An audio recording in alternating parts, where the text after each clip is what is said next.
السلام علیکم ناظرین، آپ دیکھ رہے ہیں اپنا یوٹیوب چینل۔ یوں تو آپ نے بہت سارے سائنسی تجربات سنے ہوں گے۔ کیا کبھی آپ نے سنا ہے انسانوں کو جانوروں کے اعضاء لگائے جا رہے ہیں، اور وہ بھی سور کا دل؟ کیا حقیقت میں یہ ممکن ہے؟ اگر یہ ممکن ہے تو اس کے طبی اثرات کیا ہوں گے؟ مختلف مذاہب اس کے بارے میں کیا کہتے ہیں؟ انسانوں کا کیا رد عمل ہے، اور آخر یہ سب کچھ کیسے ممکن ہے؟ آج ہم ان سبھی پہلوؤں پر تفصیل سے بات کریں گے، تو آئیے ایک نظر ان پہلوؤں پر۔ ایک امریکی شخص دنیا کے پہلے ایسے شخص بن گئے ہیں جنہیں سور کا جینیاتی طور پر تبدیل شدہ دل لگایا گیا۔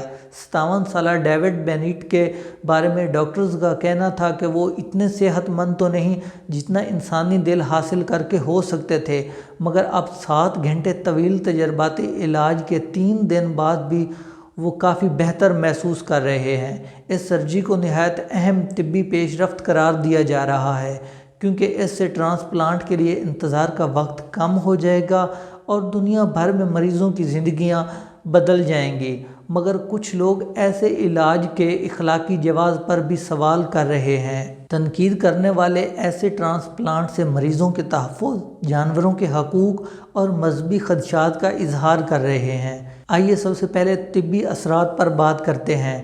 یہ ایک تجرباتی سرجری تھی اور اس میں مریض کے لیے خطرہ بھی ہو سکتا تھا۔ انسانوں کے عطیہ کردہ وہ اعضاء جو وصول کنندہ کے جسم سے میچ کر چکے ہوتے ہیں، وہ بھی کبھی کبھی جسم مسترد کر دیتا ہے، اور جانوروں سے حاصل کردہ اعضاء میں یہ خطرہ زیادہ ہے۔ ڈاکٹرز کئی دہائیوں سے زینو ٹرانسپلانٹیشن نامی اس ٹیکنیک کے ذریعے جانوروں کے اعضاء انسانوں کو لگانے کی کوشش کر رہے ہیں، جس میں ملی جلی کامیابی حاصل ہوئی ہے۔ 1984 میں کیلیفورنیا کے ڈاکٹرز نے ایک شیر خوار بچی کو لنگور کا دل لگایا تھا، مگر اس کے 21 دن بعد موت ہو گئی تھی۔ لیکن اس طرح کے علاج میں موجود خطرے کے باوجود ماہرین طبی اخلاقیات کا کہنا ہے اگر مریض کو ان خطرات کا علم ہو تو یہ علاج ہونے چاہیے۔ یونیورسٹی آف آکسفورڈ کے پروفیسر کا کہنا ہے آپ کو کبھی معلوم نہیں ہو سکتا کہ کسی شخص کے علاج کے فوراً بعد افسوسناک طور پر موت ہو جائے گی، لیکن آپ خطرہ اٹھائے بغیر آگے بھی نہیں بڑھ سکتے۔ وہ کہتے ہیں اگر مذکورہ فرد کو اس سے منسلک تمام خطرات سے مکمل طور پر آگاہ کیا جائے تو میرا خیال ہے اس طرح لوگوں کو اس طرح کے منفرد تجربات کا حصہ بننے کی اجازت ہونی چاہیے۔ پروفیسر کہتے ہیں یہ اہم ہے کہ انہیں تمام دستیاب آپشنز کے بارے میں بتایا جائے، جس میں مصنوعی دل اور انسانی دل شامل ہیں۔ ڈیوڈ کے کیس پر کام کرنے والے ڈاکٹرز کا کہنا تھا اس آپریشن کا جواز موجود تھا کیونکہ اس کے علاوہ ان کے پاس علاج کے دیگر آپشنز موجود نہیں تھے، اور اگر یہ سرجری نہ ہوتی تو اس کے بعد ان کی موت واقع ہو سکتی تھی۔ پروفیسرز کا کہنا ہے کسی بھی سرجری سے قبل اس کو مکمل طور پر محفوظ بنانے کے لیے بافتوں کی سخت ٹیسٹنگ اور جانوروں پر ٹیسٹنگ کی جاتی ہے۔ ڈیوڈ بینیت کا ٹرانسپلانٹ کسی کلینیکل آزمائش کے طور پر نہیں تھا، جو کہ تجرباتی علاج کے لیے ضروری ہوتا ہے۔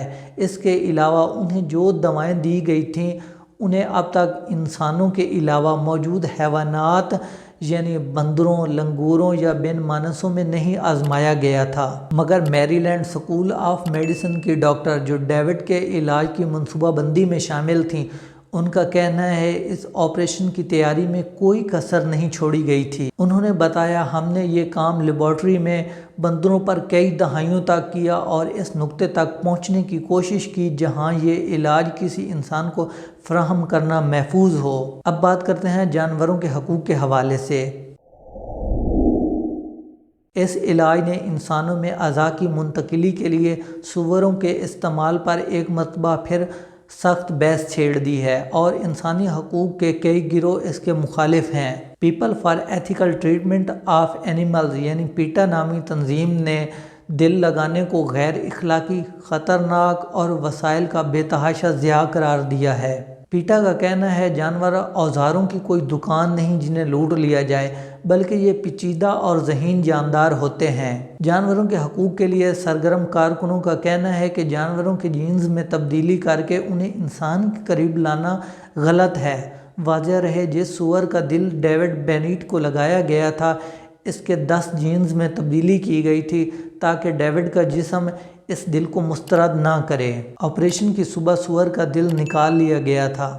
جانوروں کے حقوق کی ایک اور برطانوی تنظیم اینیمل ایڈ کے ترجمان نے بتایا، تنظیم ہر حال میں جانوروں کے جینز میں تبدیلی کرنے یا زینو ٹرانسپلانٹ کے خلاف ہے۔ تنظیم کا کہنا ہے جانوروں کو جینے کا حق ہے، اس درد اور صدمے کے بغیر جو جینیاتی تبدیلی سے انہیں پہنچتا ہے اور اس کے بعد انہیں مار کر اور ان کے اعضاء حاصل کر لیے جاتے ہیں۔ آکسفورڈ یونیورسٹی میں حیاتیاتی اخلاقیات کی فیلو ڈاکٹر کہتی ہے کہ جینیاتی تبدیلیوں والے سوروں کے اعضاء صرف تب استعمال کرنے چاہیے جب ہم یقینی بنا سکیں کہ انہیں غیر ضروری نقصان نہیں پہنچے گا۔ وہ کہتی ہیں کہ گوشت کے حصول کے لیے سوروں کے استعمال جان بچانے کے لیے ان کے استعمال سے کہیں زیادہ پریشان کن ہے، لیکن یہاں بھی جانوروں کی بہبود کو نظر انداز کرنے کے لیے کوئی وجہ موجود نہیں۔ اب بات کرتے ہیں مذہبی پوائنٹ آف ویو سے۔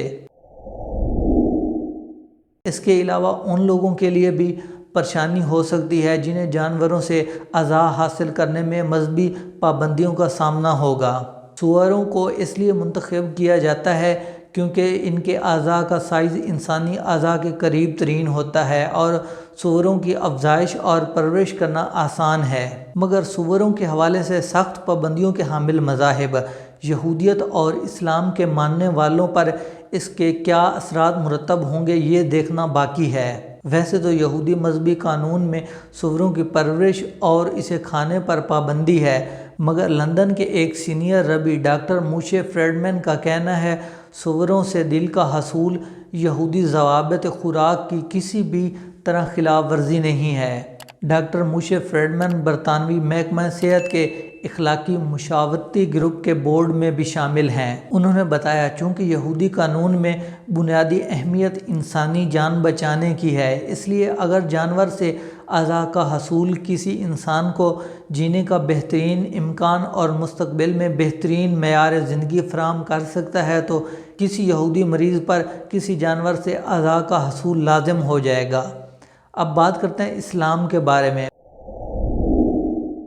مصر کے دارالافتاء نے اپنے ایک فتوے میں کہا اگر مریض کی زندگی ختم ہونے، اس کے کسی عضو کی ناکامی، مرض کے پھیلنے اور شدید تر ہونے یا جسم کو شدید نقصان پہنچنے کا اندیشہ ہو تو سور کے دل کے والو انسانوں کو لگائے جا سکتے ہیں۔ دوسری جانب ایک پروفیسر کا کہنا ہے اگر کوئی شخص مذہبی یا اخلاقی بنیادوں پر جانوروں سے اعضاء کے وصولی سے انکار بھی کر دے تب بھی انہیں انسانوں سے اعضاء کے حصول کے لیے انتظار کی فہرست میں کم ترجیح نہیں دی جانی چاہیے۔ آئیے دیکھتے ہیں یہ سب کچھ کیسے ممکن ہے۔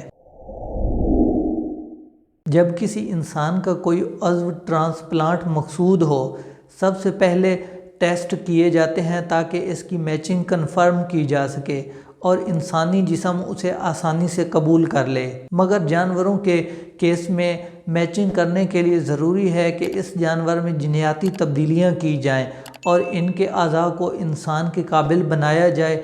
یہ پورا عمل بہت پیچیدہ اور مشکل ہے۔ پورے معاملے کے بارے میں آپ کی کیا رائے ہے؟ نیچے کامنٹس باکس میں ہمیں اپنی رائے سے ضرور آگاہ کیجیے۔ شکریہ۔ تو ناظرین اب تک کے لیے اتنا ہی، ملتے ہیں پھر کسی نیکسٹ ویڈیو میں، تب تک کے لیے اپنا بہت سا خیال اور اپنے اس چینل کا بھی۔ اللہ حافظ۔